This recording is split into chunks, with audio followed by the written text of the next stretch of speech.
Hi friends, welcome to my channel. இன்றைக்கி நம்ம என்ன பார்க்க போகிறோம் அப்படின்னா 2024 குரூப் 4லேருந்து சில கொஷின்ஸ் வந்து பார்க்க போகிறோம்.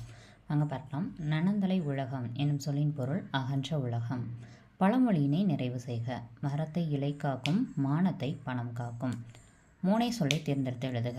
நந்தவனம் கண் திறந்து நற்றமிழ் பூ எடுத்து பண்ணோடு பாட்டு செய்து பார்ப்போற்ற வந்தாயோ. ஸோ மூனை அப்படின்றது என்ன அப்படின்னு சொல்லி பார்த்தோம் அப்படின்னா, முதல் எழுத்து ஒன்றி வர தொடுப்பது தான் வந்து மூனைன்னு சொல்லுவோம். ஓகேங்களா? ஸோ முதல் எழுத்து ஒன்றி வர தொடுப்பது மூனை. இந்த இடத்துல முதல் எழுத்தில் எது ஒன்றி வர தொடுப்பது இருக்குன்னு பாருங்கள். இது கா, இது பா சம்மந்தம் இல்லாமல் இருக்குது. இதில் பாருங்கள் பா வா, இதுவும் சம்மந்தம் இல்லாமல் இருக்குது. இதில் தான் இதுவும் நாவாக இருக்குது, இதுவும் நாவாக இருக்குது. அப்போ இதுதான். ஓகேங்களா? மூனைன்றது என்னது? முதல் எழுத்து ஒன்றி வர தொடுப்பது.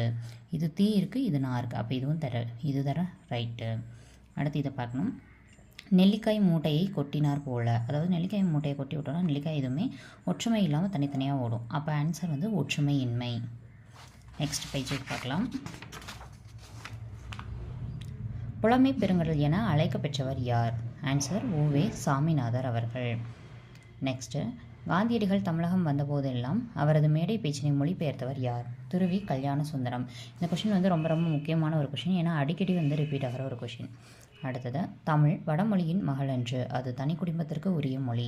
சமஸ்கிருத கலப்பின்றி அது தனித்தியங்கும் ஆற்றல் பெற்ற மொழி என கூறியவர் கால்டுவெல்.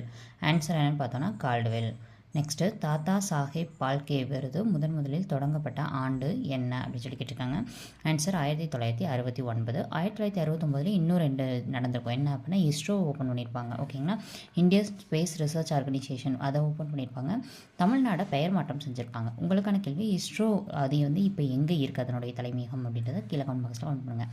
தமிழ்நாடுன்ற பெயர் மாற்றமும் 1969 தான் நடந்திருக்கும்.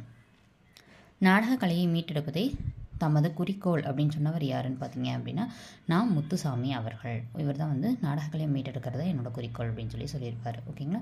ஸோ இந்த வீடியோ எப்படி இருந்துச்சு அப்படின்னு தான் மறக்காம கீழே கமெண்ட் பாக்ஸில் கமெண்ட் பண்ணுங்கள். வீடியோ பிடிச்சிருந்தா லைக் பண்ணிக்கோங்க. நம்ம சேனலை சப்ஸ்கிரைப் பண்ணி பக்கத்தில் இருக்க பெல் ஐக்கானை கிளிக் பண்ணி வச்சுக்கோங்க. அடுத்தடுத்த வீடியோக்களில் சந்திக்கலாம். நம்ம டெலிகிராம் சேனலோட லிங்க் கீழே டிஸ்கிரிப்ஷனில் இருக்குது. அதை கிளிக் பண்ணி ஜாயின் பண்ணிக்கோங்க. அதில் ப்ரீவியஸ் கொஷின் இருக்குது, டவுன்லோட் பண்ணி படிச்சுக்கோங்க. தேங்க்யூ.